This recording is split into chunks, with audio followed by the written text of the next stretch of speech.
Les Nordiques, à court de miracle, seront battus par les Islanders de New York en finale d'association. Peu importe, car désormais au Québec, la rivalité canadien-nordique est lancée. Elle dépassera même les limites de ce que l'on pouvait imaginer. Canadien-Nordique, ça a été un des épisodes les plus mouvementés, les plus spectaculaires, les plus colorés, les plus dramatiques et tragiques en même temps. On peut tout dire. C'est une réalité qui était le fun d'être impliqué dedans. Surtout moi, venant de Québec, avoir grandi un peu dans ça. Benoît le disait, il dit, on regardait le calendrier, puis le lundi, quand on voyait que les Nordiques venaient à Montréal le samedi, les joueurs pensaient à ça toute la semaine. Je commençais déjà à saliver à l'idée de jouer le match, puis l'anxiété de vouloir embarquer sur la glace, puis faire voir la rondelle tomber, puis voir comment les gens, c'est facile pour les gens d'embarquer dans le match. Il y a de l'animosité dans l'air, puis c'est ce que les joueurs aiment. Moi, je me souviens entre autres de quelques déclarations de Lemaire dans les journaux. C'était une guerre dans les journaux souvent, avant les matchs. Fait que Bergeron se servait un peu de ces découpures de journaux-là pour juste nous rappeler qu'est-ce qu'il avait dit de nous autres, pour nous donner un petit boost de plus. Et moi, je me souviens des réunions d'avant-partie où les gars étaient malades. Que là, certains se levaient là, pendant le meeting d'avant-partie, puis allaient à la chambre de bain, parce qu'ils étaient malades. Ils cherchent aujourd'hui des solutions pour se motiver à 20 matchs, mais je pense pas que c'était notre problème dans ce temps-là. Ce qui était le fun dans cette rivalité-là, c'est que les matchs étaient très faciles à jouer. Les entraîneurs avaient un travail beaucoup plus léger à ce niveau-là. Les joueurs étaient très motivés. Même souvent, je disais à Charles Tifo, Simon Allais, il ne faut pas en mettre trop. Là. Je voyais les chevaux là, à barrière là, qui étaient prêts. Là. Parce qu'il disait, tu peux perdre tous les autres matchs que tu jouais dans la semaine, mais il ne fallait pas que tu perdes celui contre les Nordiques le samedi, parce que tu allais en entendre parler pendant des jours et des jours. Un match canadien-nordique, ça commençait l'avant-veille. Quand c'était à Québec, il y a des journalistes de Montréal qui descendaient à Québec pour avoir de la copie personnelle de Bergeron. Michel avait quand même sa façon de travailler. Il jasait beaucoup avec les journalistes. Mais c'était pas Michel qui révélait les secrets d'état de l'équipe, là. C'était plus que les deux équipes de hockey. C'était les deux villes. C'était les deux propriétaires. Molson pour le Canadien, O'Keefe pour les Nordiques. Il y avait le maire, j'étais de l'autre côté. Savard, Maurice Filion. Marcel Aubu, Ronald Corré. Donc, tous les éléments là, en place là, étaient faits pour cette grande rivalité-là. Il ne faut pas oublier aussi que c'était une bataille fratricide. Et les journalistes ont monté toute l'affaire. Bien souvent, c'était pas uniquement le jour du match. C'était la veille du match, c'était le jour du match, c'était le lendemain du match. On jumelait les deux émissions, puis là, on faisait une co-animation avec Québec. Et là encore, même moi, j'étais impliqué dans des moments qui n'étaient pas particulièrement heureux.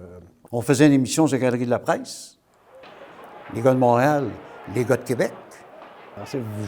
Jamais vraiment gueulé avec Maximono. C'est un personnage particulier, là, tu sais. Mais on le prenait comme tel, puis on s'amusait plus qu'autre chose. Mais avec Michel, c'était le jeune pan. Je n'ai pas besoin de le décrire, les gens le connaissent. C'était un jeune pan, c'était un jeune agressif. Ils trouvaient qu'on était des provinciaux, que tout ce qu'on avait à dire sur les journalistes de Québec, des grandes gueules, on connaissait tout, on était des baveux. Bon, ben oui, ils s'entendaient pas. 2 minutes pour Rudess. Tellement que j'avais dit à Morassi, j'ai dit, le match c'était le samedi, j'ai dit, moi je suis pas là si Michel est là. Il dit, comment ça? J'ai dit, non, je suis plus capable là. Eh bien, Michel Villeneuve, Pierre Trudel, là, ça n'avait pas d'allure. Ça n'avait pas d'allure. J'ai dit, Michel Villeneuve, es-tu là? Il dit, oui. J'ai dit, pas moi. Il dit, OK, si je m'assois entre vous deux, pas-tu venir? Là, man, toi, t'as avais le patron qui était assis entre les deux pour qu'on fasse une émission, pour pas qu'à un moment donné, un petit coup de coude accidentel fasse que la bataille pogne. Moi, un soir, on va dire à Ronald King, si tu continues, je te jette en bas de la balustrade, en bas de la Galerie de la Presse. Quand j'allais à Montréal, il ne fallait pas que je traîne trop dans les rues de Montréal. Parce que je me faisais insulter, je me faisais menacer. Rétrospectivement, quand tu regardes ça, c'est complètement ridicule, tu sais.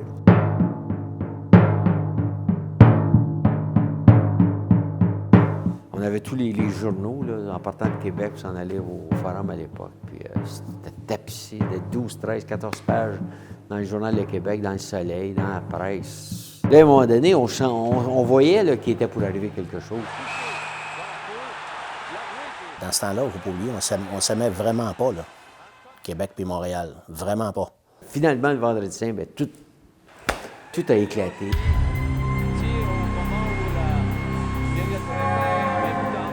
Moi, je dis souvent que c'est peut-être la tache noire de cette grande rivalité-là, mais il fallait que ça arrive. L'intensité est très élevée, là. Tu sais, dans une bagarre générale au Forum, à 20 000 personnes contre le Canadien de Montréal en séries éliminatoires. L'ordinateur va assez vite. T'as pas le temps de... Je pense pas que j'aurais frappé Jean Hamel si Mario n'aurait pas intervenu.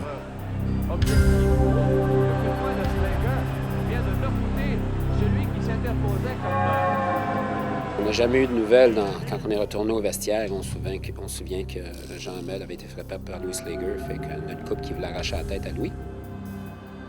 Bruce Hood, à ce moment-là, me dit « Envoie tous les joueurs sur la patinoire. » Vous pouvez vous imaginer qu'on revient sur la glace avec tous ces joueurs-là qui sont expulsés du match, et sachant qu'ils sont expulsés du match, à ce moment-là, ils n'ont plus rien à perdre. Moi, je savais bien qu'en rembarquant sur la glace, qu'il allait avoir 18 joueurs du Canadien qui allaient courir après moi. Moi, c'était pas Louis que je cherchais. Il y avait un cœur qu'il fallait aller chercher pour les Nordiques si on voulait gagner. Et c'était Dale Hunter. Moi, dans ma tête, c'était si Dale est sur la glace, je vais aller le chercher. Bang! Il part directement sur Dale Hunter. Et là, ici, c'est Sévigny qui se rue sur Dale Hunter. Et c'est Malachuk qui retient Sévigny. Il voulait sortir Hunter, il voulait sortir Peter, il voulait... C'était ça le but. Peter Stachny qui était chassé et ensuite Dale Hunter qui est en train de faire un mauvais parti. Michel Bergeron, qui est entraîneur de Nordique, pour lui, en perdant Dale, puis par la suite, Peter Stachny, il venait de perdre pas mal ses deux meilleurs. Il reste encore Michel Goulet, mais il y en a 2 sur 3 qui n'étaient plus là. C'est plus du tout la même équipe. Fait que, puis moi, de mon côté, j'avais aucune valeur. Je ne vois même pas ce match-là. D'un côté, que je sorte, puis que j'emmène un des meilleurs avec moi, mon boulot est fait. Fait que c'est comme ça que je l'ai fait. C'est pas la meilleure solution pour gagner des matchs, mais il fallait faire de quoi.